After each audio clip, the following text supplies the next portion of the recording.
Sejam bem-vindos, começa agora mais um Jogo Económico. A partir de agora pode seguir-nos no site e nas redes sociais do Jornal Económico, mas também na Bola TV e agora em formato podcast. O reforço da tesouraria, a gestão da dívida. O passivo está em 513 milhões de euros e a valorização dos passos dos futebolistas, assim como a criação do centro de alto rendimento, são prioridades para o novo presidente do Futebol Clube do Porto, de acordo com aquilo que definiu presidente, o presidente eleito André Vilas Boas, após uma eleição absolutamente histórica em que Pinto da Costa perdeu a posição em que estava há 42 anos.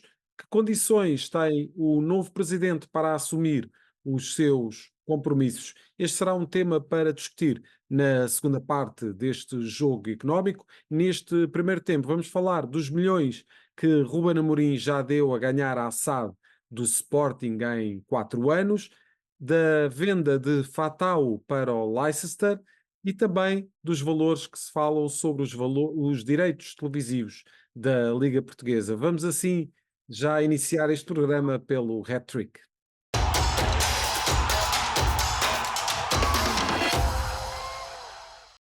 Lançamos para debate 3 números que marcaram a semana e para essa análise conto com o Jorge Faria de Sousa e também com o Rodolfo Alexandre Reis. Muito obrigado aos dois pela presença neste jogo económico e vamos começar, Rodolfo, precisamente por um número que o Jornal Económico adiantou nesta semana relativamente àquilo que já deu a ganhar à Sporting SAD desde que está em Alvalade. Assim é, Zé.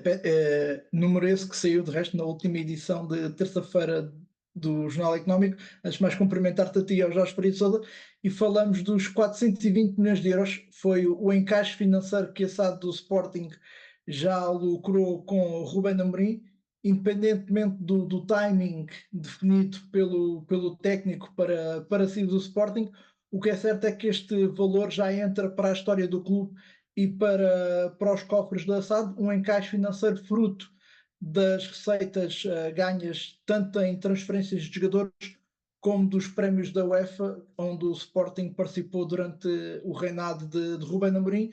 Ele que tem contrato até 2026, mas a imprensa, não só nacional, mas também internacional, tem apontado com insistência a sua saída do Sporting, mas de resto, como vimos na última semana, o próprio técnico também, como se costuma dizer, pôs-se a jeito para essa saída, com aquela viagem relâmpago a Londres e que tanto deu que falar na última semana. Mas de qualquer forma, o encaixe financeiro esse está garantido e não sairá dos cofres da SAD Leonina. Jorge, há 2 semanas falávamos precisamente do que poderia ser o Sporting no pós-Ruben Amorim e falámos na altura dos 10 milhões de euros que a Sporting SAD investiu neste treinador. Na altura, uma jogada arriscada, foi essa a análise que fizemos neste jogo económico.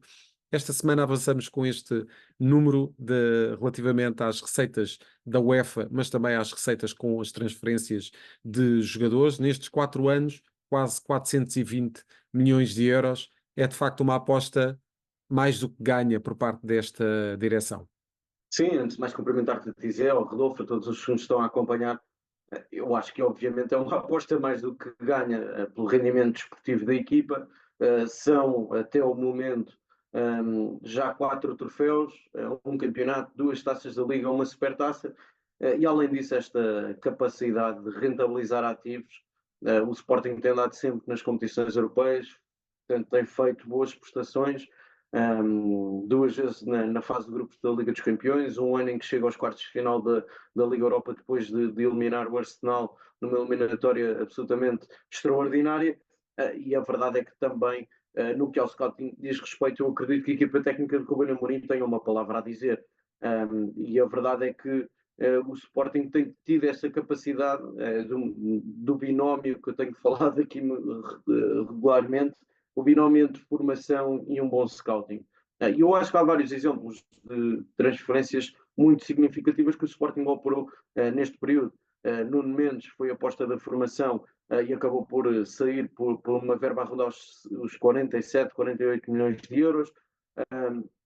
Manuel Ugarte e Pedro Porro a saírem ambos pela cláusula de rescisão, dois bons exemplos de um bom scouting. O Ugarte a sair por 60 milhões, na altura Pedro Porro a sair por uma verba a rondar aos 45 milhões de euros, e portanto acaba o Sporting por fazer encaixes financeiros muito significativos com essa aposta que tem tido.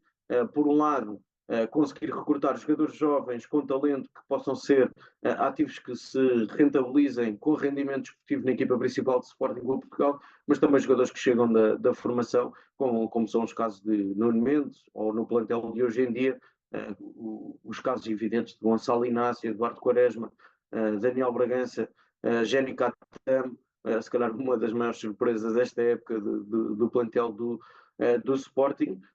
Mas acaba por ser muito importante o papel do treinador na forma como aposta nestes jovens jogadores, sejam eles jogadores que o Sporting vai recrutar ao mercado, sejam jogadores que vêm da formação e que são apostas da equipa técnica. E de facto vai ser interessante perceber se, caso Ruben Amorim saia do Sporting, se o Sporting vai manter aqui esta filosofia relativamente àquilo que é a política desportiva. De facto é algo para tentar perceber na próxima temporada, independentemente dos resultados que se atinjam naturalmente esta época. E vamos continuar no universo do Sporting, Rodolfo, para falar da última venda de Ruben Amorim esta temporada. E de um jogador que já não está nos quadros do Sporting, falamos de Fatawu, jogador que foi emprestado ao Leicester City de Inglaterra com uma cláusula de compra obrigatória de 17 milhões de euros que seria assinada caso o Leicester subisse à Premier League ou o Fatawu jogasse 60% ou mais dos jogos pela equipa inglesa. As duas cláusulas, as duas linhas do contrato já foram assinadas, porque o Leicester subiu à Premier League na última semana e Fatawu tem sido um jogador titular na equipa inglesa. Importa aqui explicar que destes 17 milhões o Sporting só recebe os tais 7,9 porque tem que dar 50% da mais-valia ao antigo clube de Fatawu, o Steadfast, a quem o Sporting tinha adquirido de Fatawu por 1,2 milhões de euros. Ainda assim, estes 7,9 milhões de euros representam os tais 50% da mais-valia, mas serão na realidade ainda um pouco menos, já que esta percentagem é contabilizada, ou melhor, tem que se fazer depois o desconto dos mecanismos de solidariedade e os gastos com a transferência, mas ainda assim são perto de 8 milhões de euros com um jogador que, apesar de ter sido utilizado por Ruben Amorim em alguns jogos, acabou por não render aquilo que se esperava, mas dentro do campo, mas acaba agora por render financeiramente. E Jorge, como estávamos a falar há pouco, uma das provas que de facto a época do Sporting está a correr bem, e dizemos isto ainda sem falarmos da conquista de qualquer título, porque esse facto ainda não aconteceu, mas a verdade é que uma das provas de que as coisas estão a correr bem é aqui a situação do Sporting ter tido aqui inclusivamente a capacidade de emprestar um jogador em que se via que havia claramente potencial, que precisava de oportunidades para jogar mais, vai para um clube de grande destaque da segunda liga inglesa, da Premiership, e consegue todo este desenvolvimento com a natural compra definitiva por parte do Leicester, que é importante recordar que há não muitos anos foi campeão de Inglaterra. Sim, o Leicester tinha descido de divisão, já acabou por já confirmar não só a subida à Premier League novamente, como ontem, estamos a gravar uma quarta-feira, ontem sagrou-se campeão do Championship, com um grande contributo do Fatawu, ele que somou em todas as competições 42 golos, 7 golos, 13 assistências e, portanto, a ter impacto imediato, estabeleceu-se como titular. Mas na realidade, se olhássemos para aquilo que foi o Fatawu no Sporting, foi um jogador que foi a quem lhe foram dadas oportunidades de jogar como ala esquerdo, mas também a jogar no trio da frente, normalmente como extremo direito, sendo ele canhoto, um jogador que normalmente procura muito esse tipo de movimentos interiores, vindo da direita para dentro. A verdade é que olhamos hoje para o plantel de Sporting, independentemente do enorme potencial que o Fatawu tinha com 20 anos, a verdade é que teria muita dificuldade em somar este número de jogos, porque olhamos para o momento de forma do Francisco Trincão e mesmo Marcos Edwards, que fazem ambos uma boa época. A verdade é que o Fatawu iria ter muito poucas oportunidades para jogar, dado que são 3 jogadores que jogam naquela posição de extremo direito, 3 canhotos, com potencial, todos eles jovens, todos eles com potencial, e pareceu-me sempre que Marcos Edwards e Francisco Trincão partiam à frente na hierarquia para ser a opção para essa posição. Acabou o Sporting por conseguir este empréstimo a um clube emblemático do futebol inglês, um clube que iria lutar, era reconhecido, iria lutar para subir à Premier League. Com estas cláusulas, eu acho que acaba por ser um negócio feliz para o Sporting.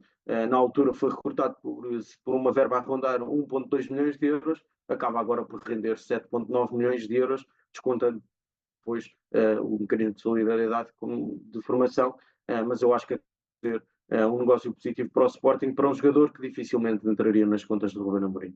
E que para o ano estará na Premier League. Rodolfo, vamos fechar este hat-trick com os direitos televisivos da Liga Portuguesa. Falamos de 185 milhões de euros, que é o valor apontado para os direitos televisivos da Liga Nacional. Contudo, Jorge Pavão de Sousa, diretor-geral da Zone de Portugal, acredita que estes valores poderão ser ainda inferiores do que os atuais 185 que são pagos aos clubes.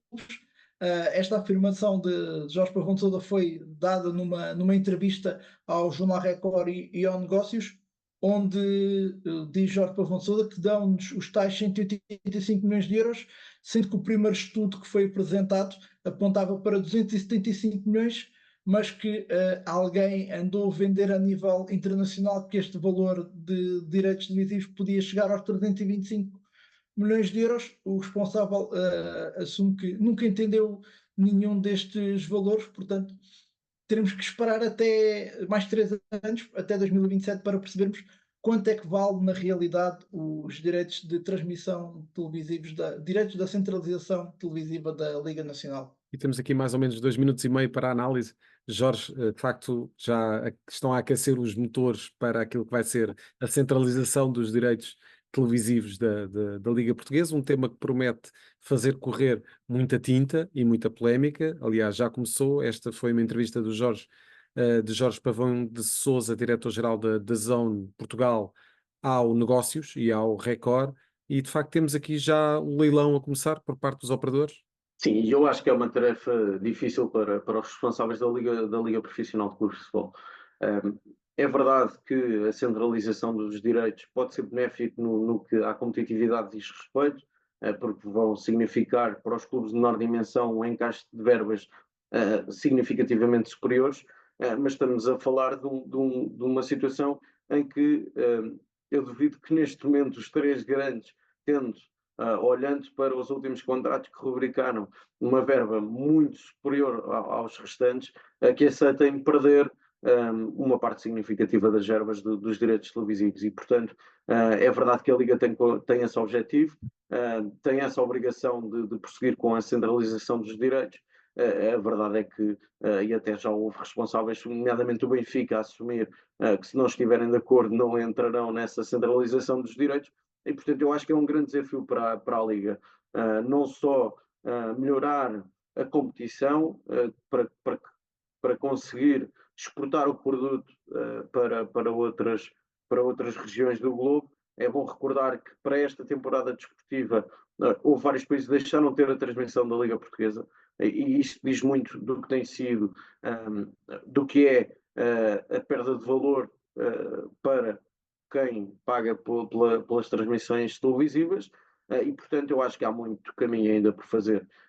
Acho que tem que ser uma liga mais competitiva, tem que ser uma liga mais atrativa, uma liga onde não se assistam comportamentos como aconteceu no jogo entre Chaves e Estoril, que eu acho que vai marcar a temporada. Foi Mais um episódio negativo, não é? Para o futebol português.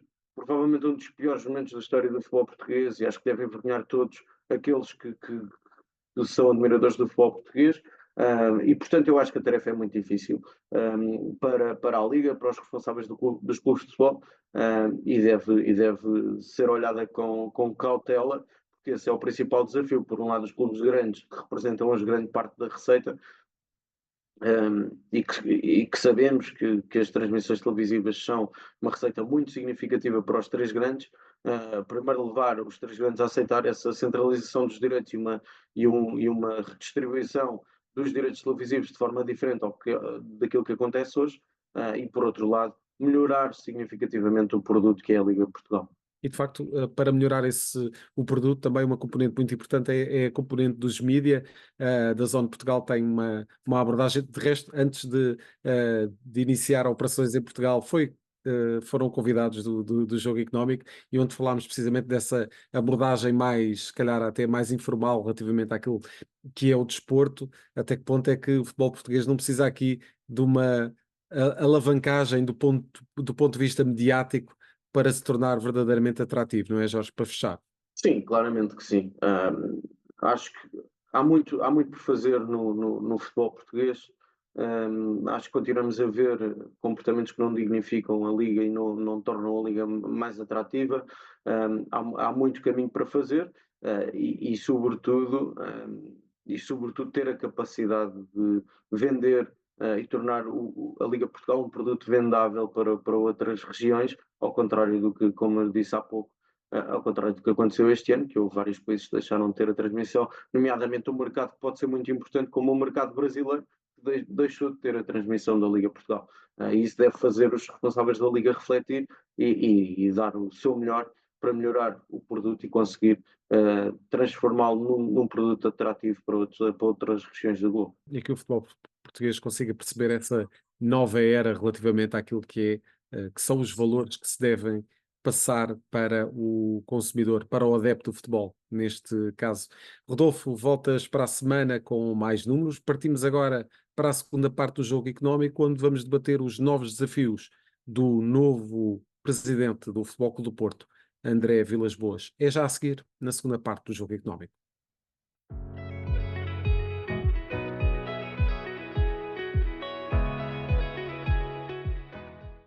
Estamos de volta para esta segunda parte do Jogo Económico. Fez-se história no Dragão.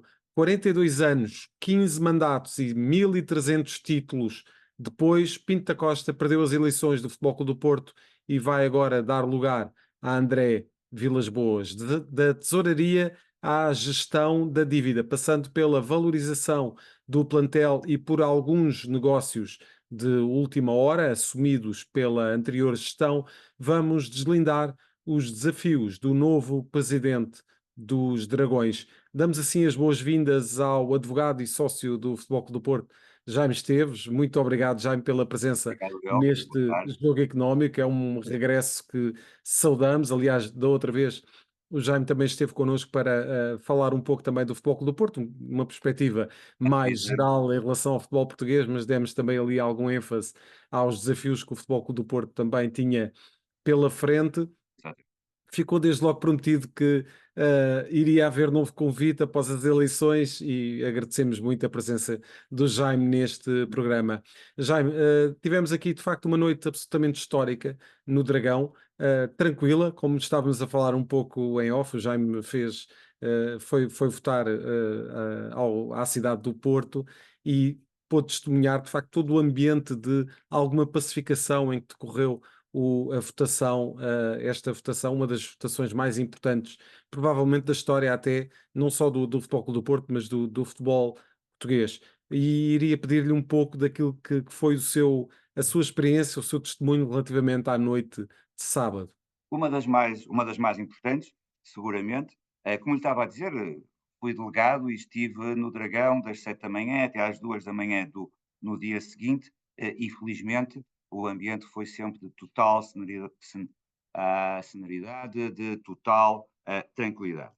Depois, pela meia-noite, soube-se do resultado, o resultado que me deixa feliz. Gostaria que o André Vilas-Boas pudesse ser o novo presidente do Futebol Clube do Porto, e assim foi. E também com uma margem de votação muito elevada, 80%, o que também é esclarecedor sobre a vontade dos sócios e permite dizer que, de facto, os sócios estão unidos, e, portanto, só há um Porto, e há um Porto de todos, fazendo a síntese dos lemas de ambas as candidaturas. Isso é absolutamente fundamental para os tempos que se avizinham, que naturalmente não serão fáceis, exigirão muita determinação, muita garra, muita coragem e alguma sorte também. E de facto são muitos os desafios que se colocam à nova organização. Voltando um bocadinho atrás, nós fomos conversando também um bocadinho em off com algumas pessoas, umas que moram na cidade do Porto, outras mais próximas do Futebol Clube do Porto, e de facto havia um ambiente de desejo de mudança, apesar de todo o reconhecimento relativamente a este trabalho absolutamente épico de Jorge Nuno Pinto da Costa à frente do Futebol Clube do Porto. Agora temos aqui um novo presidente a assumir funções e a ter em mãos vários dossiês, todos provavelmente com alguma urgência para resolver. Já qual é que considera ser o principal, ou se calhar há aqui vários desafios que são prementes, mas na sua opinião, qual é o mais premente para resolver? Obviamente que o desafio principal numa sociedade desportiva, num clube, para o Futebol Clube do Porto, e sobretudo para um clube como o Futebol Clube do Porto, é o de continuar a vencer. Portanto, esse é o grande desafio, manter esta história de enorme sucesso em Portugal e fora de Portugal. Estamos num jogo económico e, portanto, se nos pensarmos mais na perspectiva económico-financeira, mesmo aí, os desafios do presidente eleito, do presidente André Vilas Boas e da sua direção vão ser enormes, eu diria até mais que os 7 trabalhos de Hércules, mas se nos mantivermos por 7 trabalhos principais, 7 pontos de dificuldade acrescida, eu diria, primeiro, o binómio, as despesas. Há que olhar para as despesas do clube, da SAD, racionalizar, há muito trabalho para fazer. Há que olhar para o serviço de dívida, os encargos financeiros, tentar reduzir significativamente esses montantes. Há que olhar para os custos de operação, há que olhar para os custos de transação de jogadores, há que reduzir significativamente toda essa vertente. Depois, dentro deste binómio, há as receitas. Portanto, há que aumentar significativamente as receitas, onde a matéria-prima fundamental são os jogadores, os direitos esportivos. Portanto, é preciso formar, ter um scouting eficaz, ter uma aclimatação precoce dos jogadores para que depois no mercado eles possam florescer e possam gerar as mais-valias que o futebol português sempre necessita. Portanto, aqui este binómio, já temos 2 dos trabalhos de Hércules, um do lado das receitas, do outro do lado das despesas. Mas, como falávamos na entrevista que fez o favor de me pedir anteriormente, temos o fair play financeiro da UEFA, que é fundamental. E, portanto, é preciso ver exatamente quais são as condições em que se encontra o Futebol Clube do Porto, nomeadamente em termos de dívidas que não podem existir nos momentos de observação, jogadores, treinadores ou outros clubes.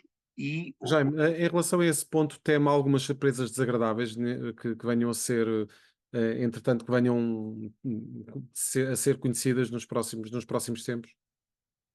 Gostaria que não, temo que sim, é possível. Ou seja, se voltarmos um bocadinho atrás, parece-me que quando esta entrevista for para o ar, a 3 de maio, sexta-feira, seria ótimo que o presidente eleito já tivesse sido empossado e que, nomeadamente, a Assembleia Geral Eletiva da SAD também já tivesse sido convocada. Acho que o tivesse sido ontem, estamos a gravar a uma terça-feira, que o tivesse sido ontem, segunda-feira, que já esteja convocada e que já exista uma equipa de transição, precisamente para pegarem todos esses dossiês.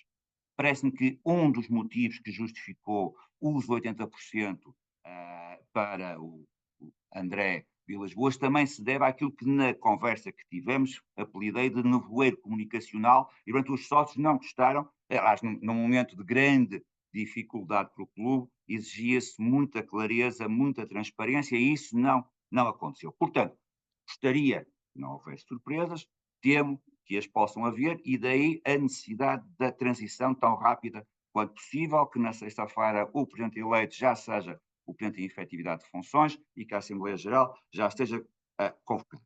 Isto dito, do lado da UEFA, sabemos que há várias ações de cobrança, aparentemente existirá uma sanção já estabelecida ou em vias de ser estabelecida pela pela UEFA em função de dívidas, presumivelmente, ou a jogadores, ou a clubes, ou a treinadores, portanto, a agentes desportivos, ou praticantes e treinadores, e poderá haver dificuldades, e haverá seguramente dificuldades também em função daquilo que é a situação financeira da SAD, os seus capitais próprios, e portanto, por esse lado, haverá muito trabalho a fazer do lado da UEFA. Soubemos também, em plena campanha eleitoral, soube-se previamente à Assembleia Geral das contas do Futebol Clube do Porto SAD e do clube, e soube-se depois, durante a campanha eleitoral, que terá havido já um acordo para a gestão do estádio, com a criação de um veículo, a Porto Comercial 2, em que haverá um investimento de 65 milhões por parte do Fundo Itaca, participado pela Legend Sixth Street, de que não se conhecem ainda os contornos desta parceria para 25 anos. Sabe-se que há uma injeção de 65 milhões de euros, os quais parte para a renovação do estádio, com 30% das receitas da gestão desta entidade nova, que chamei de Porto Comercial 2, a que decorre da Porto Comercial, e, nomeadamente, não se sabe se estes 30% correspondem a direitos políticos e económicos, só direitos económicos, ou seja, mais uma vez, houve muito nevoeiro da parte da comunicação. Também o financiamento, já o falamos, e o financiamento é algo fundamental neste momento para o Futebol Clube do Porto, tem um passivo elevado, tem um passivo financeiro muito significativo, e houve antecipação das receitas da Altice, das receitas televisivas, Os direitos televisivos. com a Sagasta. Também não se sabe exatamente as condições e até que ponto as receitas futuras estão antecipadas. Sabe-se que há 54 milhões de antecipação. Não se sabe se são só receitas novas ou receitas que já vinham do financiamento pela Sagasta que estava em vigor. Há as receitas da Superboc, com a Connect Capital, que vem de 2023. Falou-se que o Fundo Quadrantis poderia eventualmente ter alguns créditos do Futebol Clube do Porto que estivesse a colocar em mercado, e portanto, também aí há grandes dúvidas. Quadrantis, Sagasta, Legends, Itaca. A academia versus o centro de estágio foi um ponto de grande controvérsia, e também não se sabe a que título é que havia máquinas no terreno, e se o terreno era e de quem e em que condições, nem quem operava essas máquinas, nomeadamente se a ABB, o empreiteiro que terá um contrato com o Futebol Clube do Porto, que tipo de condições existem. Também havia muitas dúvidas a propósito da bilhética, e, portanto, o tema da bilhética é todo um tema a tratar, ou que também está associado a custos de operação, nomeadamente no merchandising, uma vez que temos vendas de merchandising parecidas com as dos rivais, mas custos muito superiores. E, portanto, eu diria, em síntese, temos 7 trabalhos de Hércules, para além de, mas pelo menos 7, as receitas e as despesas, o que têm que ser tratadas, a UEFA, que tem que se perceber exatamente o que se passa, o tema do estádio e do merchandising do Futebol Clube do Porto, na sua parceria com a Sixth Street Legends e Itaca, os encargos de financiamento e a redução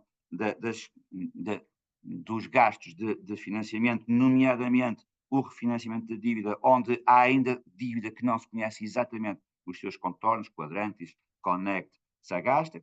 Temos o património, portanto, temos a construção da academia com os terrenos da Maia e os contratos com a ABB. Temos a bilhética para olhar. E à parte disso, também temos a renovação do próprio treinador, que aparentemente poderia rescindir, mas também não se sabe exatamente em que condições e como.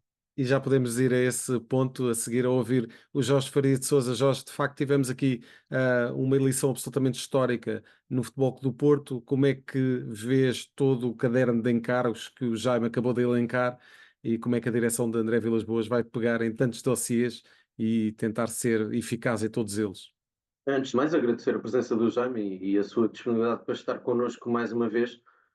Eu acho, em primeiro lugar, dizer que o resultado foi surpreendente, não pela vitória de André Vilas-Boas, mas sobretudo por ter sido um resultado tão expressivo, acima dos 80%, com Jorge Nuno Pinto da Costa a ficar abaixo até dos 20% e a ter apenas 5 mil votos para cerca de 21 mil do André Vilas-Boas, naquela que foi a eleição mais participada de sempre para os órgãos sociais do Futebol Clube do Porto. Eu diria que houve várias questões a marcar a agenda da campanha.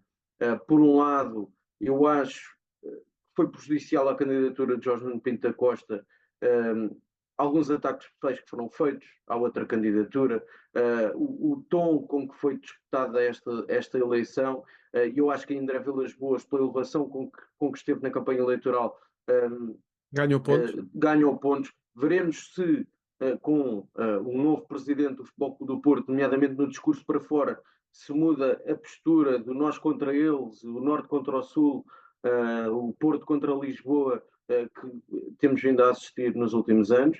Segunda nota que me parece importante deixar, obviamente que o legado de Jorge Nuno Pinto da Costa não vai ser apagado por parte dos adeptos e sócios do Futebol Clube do Porto, e de resto a homenagem que lhe foi feita no jogo do Clássico é sintomática disso mesmo, embora me pareça que não foi bem aconselhado nos últimos anos.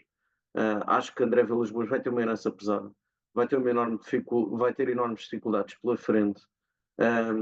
Acho que para este resultado, questões como o Jaime referia há pouco, este contrato com a Itaca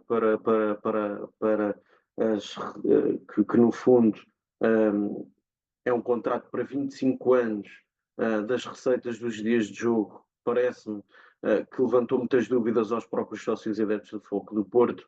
A renovação de Francisco Conceição, um jogador que sai por 5 milhões, é Fica com contratado 20% por de uma futura 10, transferência, não é? fica com 20% de uma futura transferência. Eu acho que levantou muitas dúvidas esta forma de gestão, que eu acho que acaba por ser recorrente nos últimos anos. A questão de muitos jogadores chegarem ao final de contrato, e há mais um exemplo esta temporada, como Mehdi Taremi, que poderia ter sido transferido no último verão, acabou por não se concretizar um negócio com o Milan e vai rumar a custo zero ao Inter de Milão, já é praticamente oficial.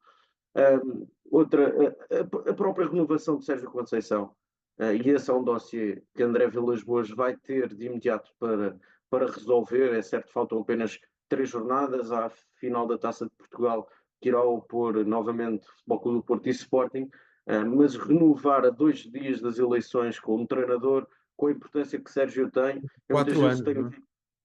eu muitas vezes tenho vindo a dizer, gosto-se mais ou menos da postura no banco, alguns comportamentos que eu condeno, mas acho que é um grande treinador, é um dos melhores treinadores portugueses da atualidade e tem sido o principal ativo do Futebol Clube do Porto.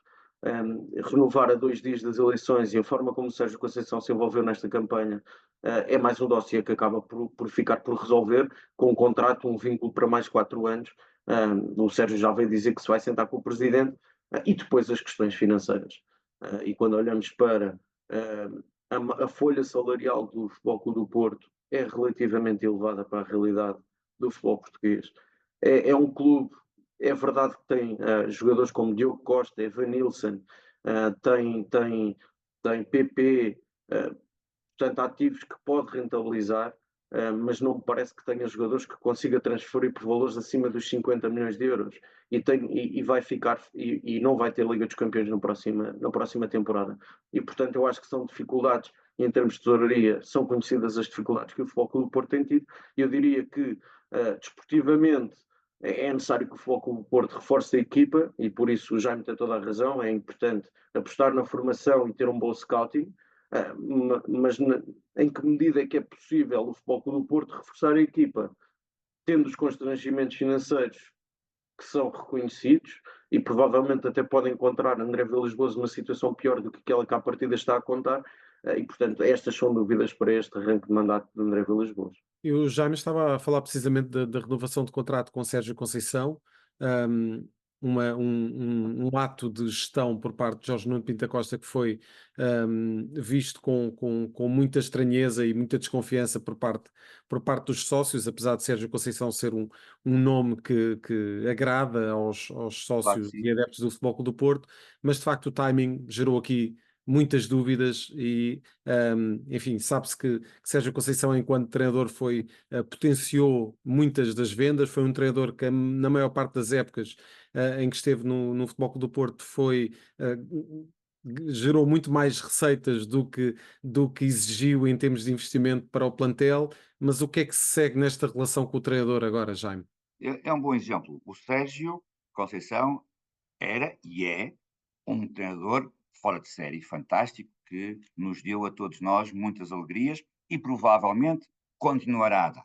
Agora, a questão é, quer o presidente cessante, o Sr. Jorge Nuno Pinto da Costa, quer o próprio treinador Sérgio Conceição, ambos referiram que não se iriam imiscuir na campanha eleitoral, e o Sr. presidente cessante disse que não era a meses na altura das eleições que se iria contratar um treinador e que não iria contratar um treinador que não soubesse qual o presidente com o qual iria trabalhar. E o que nós vimos foi que a 2 dias das eleições foi renovado o contrato em condições que não sabemos e por 4 anos, sendo que o Sérgio Conceição referiu que havia razões imperiosas que assim o ditaram, que vai dizê-lo a quem de direito, admito que o quem de direito seja o presidente eleito André Vilas Boas e que possa, como presidente empossado, muito rapidamente tomar conhecimento dessas razões, mas penso que os sócios também gostariam de saber quais são essas razões imperiosas que ditaram quer Sérgio Conceição, quer Jorge Nuno Pinto da Costa,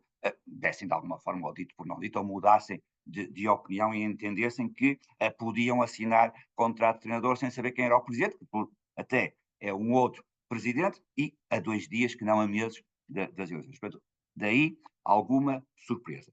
Penso que Jorge tem toda a razão, é este estilo de comunicação algo errático, algo difícil de perceber, que também teve muito a ver com este desejo de mudança e a dimensão do desejo dessa mudança.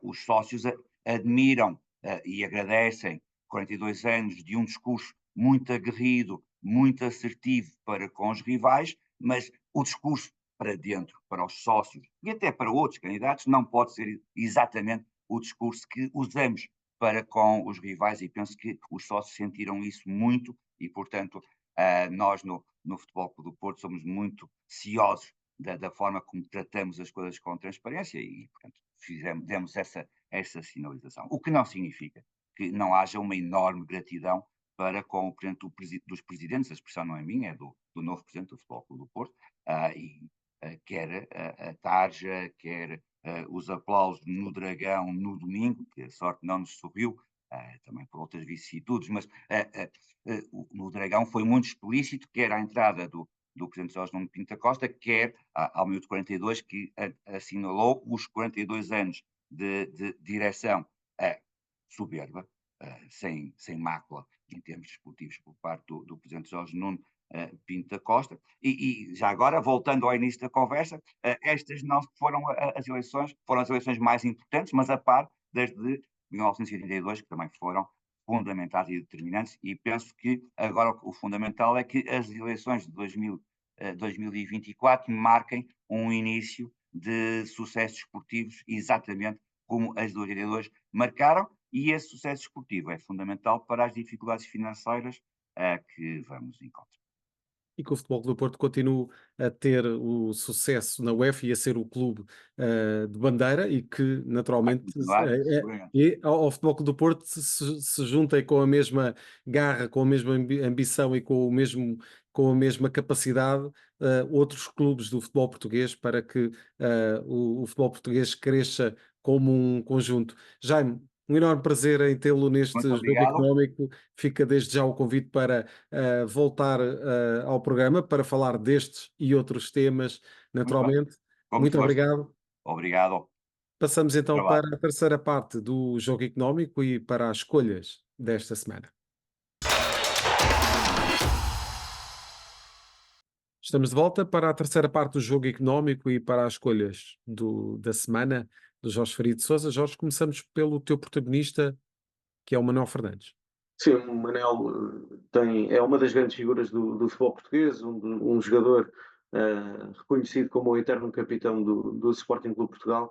Sabemos que tem vivido momentos difíceis devido a problemas de saúde. O Sporting aproveitou no último clássico para homenagear o ex-capitão do Sporting Clube Portugal. Não foi só jogador, foi treinador, foi dirigente, foi responsável do scouting, uma vida inteira ligada ao Sporting Clube de Portugal, ligado ao futebol português. Chegou a ser internacional português em 30 ocasiões, é um dos jogadores com mais golos e mais jogos na história do Sporting, uma das grandes figuras da história do clube leonino. E por isso, aproveitar esta, não é a figura da semana, é uma das grandes figuras do futebol português e acho que merece que lhe prestemos esta homenagem no jogo económico, por aquilo que representa para o Sporting, para o clube que representou durante mais de uma década enquanto futebolista, depois iria representar enquanto treinador, mas acho que é muito mais do que uma figura de Sporting, é uma figura do futebol português. E vamos finalizar com o teu número desta semana, que é o 46, e voltamos a olhar para o Leverkusen. Sim, o Leverkusen de Xabi Alonso, mais uma vez, consegue passar, aliás, nas últimas 2 semanas somou 2 empates, voltou a empatar o jogo, neste caso frente ao Stuttgart, já próximo do último minuto da partida, no último lance do jogo, acaba por empatar a 2 golos, já são 42 jogos sem perder para todas as competições, um emblema que já venceu a Bundesliga, está na final da Taça da Alemanha e está na meia-final da Liga Europa, e portanto há essa curiosidade de perceber se vai conseguir vencer todos os troféus. E com alguma graça ouviu-se alguns comentários no Twitter relativamente àquilo que foi a última época em que o Sporting foi campeão, em que conquistou uma série de vitórias já para lá do minuto 90, e alguns comentários diziam que pagariam por esse que fosse preciso para ver o Sporting dessa época com o Leverkusen da atual. E sempre jogos depois dos 90 minutos. Seriam certamente jogos rápidos e muito interessantes e absolutamente imprevisíveis. Jorge, muito obrigado pela presença neste jogo económico. Obrigado. Para a semana, volte também connosco, sempre com os números que contam dentro e fora das 4 linhas. Até para a semana.